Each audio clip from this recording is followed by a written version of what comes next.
ద్వేషపు మంటల్లో ప్రేమామృతం మహమ్మద్ ముజాహిద్. మంటలు ఆకాశాన్ని తాకుతున్నాయి. ప్రాణభయంతో జనం హాహాకారాలు చేస్తున్నారు. దట్టమైన కాలరాత్రి లాంటి పొగ ఊపిరితిత్తులను పిండేస్తోంది. కాపాడండి, ప్లీజ్ కాపాడండి అంటూ కిటికీల గుండా చాచిన ఆ చేతులు, ఆ ఆఖరి చూపులు చావు కళ్ళ ముందు తాండవిస్తున్న వేళ స్వార్థం రాజ్యమేలే ఈ రోజుల్లో ఎక్కడో పుట్టి ఎవరికో పుట్టిన పరాయి వాళ్ళ కోసం తమ ప్రాణాలను పణంగా పెట్టారు ఆ 5 ముస్లిం యువకులు.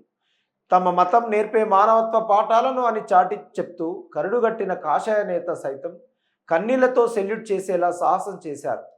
దేశ రాజధాని ఢిల్లీని కుదిపేసిన భారీ అగ్ని ప్రమాదంలో వెలుగు చూసిన ఈ రియల్ హీరోల పూర్తిదాయక గాథ ఇది. అగ్నిగుండంలోకి అడుగులు, ఆఖరి శ్వాస కోసం పోరాటం. బుధవారం మాలవియా నగర్లోని ఔజ్ రాణి ప్రాంతం ఒక్కసారిగా నరకప్రాయంగా మారింది. ఒక బడ్జెట్ హోటల్లో చెలరేగిన మంటలు చూస్తుండగానే భవనాన్ని చుట్టేశాయి. ప్రాణాలు కాపాడుకోవడానికి పై అంతస్తుల నుంచి జనం కిందకు దూకుతున్నారు. ఊపిరాడక కొందరు కళ్ళ ముందే స్పృహ తప్పిపోతున్నారు. ఫైర్ ఇంజన్లు వచ్చేలోపే జరగరాని నష్టం జరిగిపోతుంది. మృత్యువు అట్టహాసం చేస్తుంది. సరిగ్గా అదే సమయంలో అఫ్జల్ మహమ్మద్ షారుఖ్, మహమ్మద్ అనీస్, మహమ్మద్ అమీర్, మహమ్మద్ వసీం అనే 5 స్థానిక యువకులు అగ్ని ప్రమాదాన్ని చూశారు. క్షణం కూడా ఆలస్యం చేయలేదు. లోపల అమాయకులు కాలిపోతుంటే చూస్తూ ఊరుకోలేకపోయారు. కన్న వాళ్ళ ముఖాలు కూడా గుర్తుకు రాలేదు. ఆ క్షణంలో వారికి కనిపించింది కేవలం లోపల వినిపిస్తున్న ఆర్తనాదాలు మాత్రమే.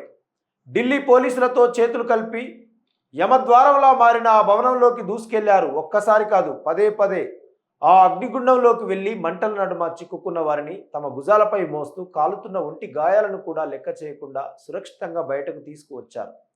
ఆ యువకుల చేతులు కాలాయి, కానీ కాపాడిన ప్రాణాల ఊపిరి చూసి వారి గుండెలు ఉప్పొంగాయి. నెత్తురు లేని గుండెలకు కన్నీటి చారికలు. ఆ యువకుల సాహసానికి మాలవీయ నగర్ బీజేపీ ఎమ్మెల్యే సతీష్ ఉపాధ్యాయ్ సైతం ఫిదా అయ్యారు. వారి ఫోటోలను సోషల్ మీడియాలో పంచుకుంటూ భావోద్వేగానికి గురయ్యారు. ఈ వీరులకు నా మనస్ఫూర్తిగా సెల్యూట్.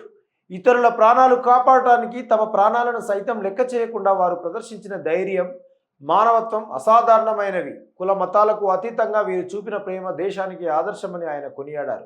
పరుపుల వ్యాపారి లక్షల ఉదారత కన్నీళ్లు తెప్పించిన తృప్తి. ఈ రెస్క్యూ ఆపరేషన్లో కేవలం యువకులే కాదు, 61 ఏళ్ల వృద్ధుడు రియాజుద్దీన్ కూడా మానవత్వ శిఖరంగా నిలిచారు. హోటల్ ఎదురుగా పరుపుల దుకాణం నడుపుకునే ఆ వృద్ధుడు పై అంతస్తుల నుండి జనం కిందకు దూకడం చూసి చలించిపోయారు. కింద పడితే ప్రాణాలు పోతాయని గ్రహించి క్షణాల్లో తన దుకాణంలోని పరుపులన్నింటినీ రోడ్డుపైనే పరిచారు. పైనుంచి పడిన వారికి ఆ పరుపులు రక్షణ కవచాలుగా మారి వారి ప్రాణాలను నిలిపాయి. ఈ ప్రక్రియలో ఆయనకు సుమారు 2 లక్షల ఆర్థిక నష్టం వాటిల్లింది. ఒక సామాన్య వ్యాపారికి అది జీవితకాల సంపాదన కావచ్చు, కానీ ఆయన ముఖంలో ఎలాంటి బాధ లేదు. ఒకటే తృప్తి. నా పరుపులన్నీ తగలబడిపోయినా పర్లేదు, నా వ్యాపారం పోయినా పర్లేదు, నా పరుపుల వల్ల కనీసం 10 మంది ప్రాణాలైనా నిలిచాయి కదా. ఒక తండ్రిగా, ఒక మనిషిగా నాకు అది చాలు అంటూ ఆయన చెప్పిన మాటలు ప్రతి ఒక్కరి కళ్ళల్లో నీళ్లు తెప్పించాయి. మృత్యు ముఖంలోంచి ప్రాణం పోస్తూ మరో స్థానిక యువకుడు Max hospital security officer Waseem Raza ఆ భవనంలో నరకాన్ని చూశాడు. ఊపిరాడక పడిపోయినది 10 మందికి పైగా బాధితులకు బేస్మెంట్ నుండి 3వ అంతస్తు వరకు పొగను చీల్చుకుంటూ వెళ్ళి తన సొంత శ్వాసను అందిస్తూ సిపిఆర్ ఇచ్చి బ్రతికించాడు. మరోవైపు 40 ఏళ్ల మహమ్మద్ ఇస్సార్ ఖాన్ అనే వాలంటీర్ లోపలికి వెళ్ళి గాయపడిన వారిని కాపాడమే కాక అప్పటికే కాలిపోయిన మృతదేహాలను చూసి తట్టుకోలేక కన్నీళ్లతో ఆ దేహాలను బెడ్షీట్లలో చుట్టి ఒక సొంత బిడ్డలా భుజాన వేసుకుని బయటకు మోసుకొచ్చాడు. ఆ దృశ్యం చూసిన ప్రతి ఒక్కరి గుండె తరుక్కుపోయింది. విషాదంలోనూ వెలిగిన ఆశాదీపం. ఆ ఘోర ప్రమాదంలో దాదాపు 24 మంది ప్రాణాలు కోల్పోగా వారిలో ఆఫ్రికా, తుర్మెనిస్తాన్ దేశాలకు చెందిన విదేశీయులు కూడా ఉన్నారు. కేవలం లాభాల కోసం అగ్నిమాపక అనుమతులు లేకుండా కేవలం 6 గదుల అనుమతితో 20కి పైగా గదులను నడిపిన హోటల్ యజమాని లోకేష్ బజాజ్ స్వార్థానికి ఇంతమంది బలయ్యారు. హోటల్ యజమాని నిర్లక్ష్యం ప్రాణాలను బలికొంటే ఈ 5 ముస్లిం యువకులు స్థానికులు మాత్రం తమ ప్రాణాలను సైతం లెక్క చేయకుండా 47 మంది ప్రాణాలను మృత్యు నోటి నుండి లాక్కొచ్చారు.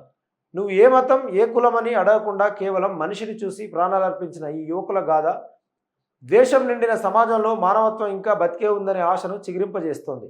నిజమైన హీరోలంటే సినిమా తెరపై డూప్లతో ఫ్లైట్లు చేసేవారు కాదు, సమాజం కోసం, తోటి మనిషి కోసం ప్రాణాలను పణంగా పెట్టే వీరేనని నిరూపించారు.